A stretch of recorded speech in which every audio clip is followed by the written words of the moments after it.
Hello, vítajte v mojom videu. Dneska postavíme drona z nejakého lega. A budeme potrebovať takýto ovládač, čo ide popito. Tak môžeme rovno začať. Teraz vám to všetko rozoberiem, aby som vám mohol ukázať, jak som to ja všetko postavil. Takže všetko to teraz rozoberieme.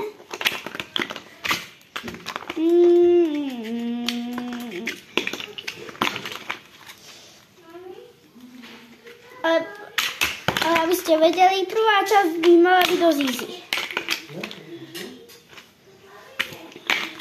Prvá časť je naukladať 6 žltých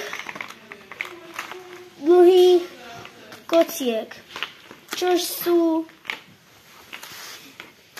12. Naukladáme tam 6 12, raz, 2, 3, 4, 5, 6, 7. A raz, 2, 3, 4, 5, 6. Dobre, mám ich 6. Co chceš kúpiť? Dve si musíme nechať. Ja neviem, na čo vykoberú. Takže 2 a 2. Takže 2 a 2. Z ostatných postavíme ďalšiu zábru. No, ja som ti říkala, čo kúpiš. Říkala si sem to iného.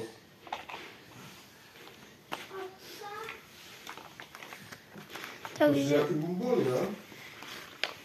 Jakou si kúpil marshmallow? Áno, ty si kúpil kinder vajíčko. Už ste ho spapali přece. My sme ho spapali hneď, ak sme došli. Marshmallow? Aha.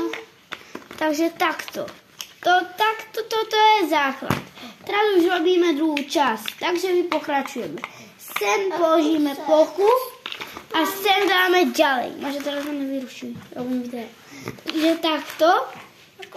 Teraz drona. Sem položíme kocku. Vždycky tu musíme na koncoch nechať miesto. Inak by nám to neišlo. Tuto ešte dáme takto. Aj keď teraz toto mám naopak. Asi som sa pomýlil. To nevadí. Teraz tuto naopak dáme takto. A sem tiež jednu. Nie, máte najvyrušujem ma vo videi. Takže teraz je čas na toto. Tak, teraz dve tieto. Jak ste videli, že sme mali takto. A teraz spravíme takéto. Čož začína to, ako keď Adamko stáva z kybdy hajzla. Že podobá sa to. Ale takto. Toto je ako, že sa to tak točí, chápete? Ono to dron má biele vrtuly. To isté spravíme na ostatných stranách. Hejru, žltá kocka, takto a aj na týchto stranách takisto. Hejru, máte neberví tie kocky. Takto a ešte jednu. Keď máme všetky 4, tak ich takto pekne uskladíme. Teraz však na nás nastala ďalšia časť, ktorú... Takže tieto 3 tu nemali byť. Maťo, vráť mi to! Počkajte.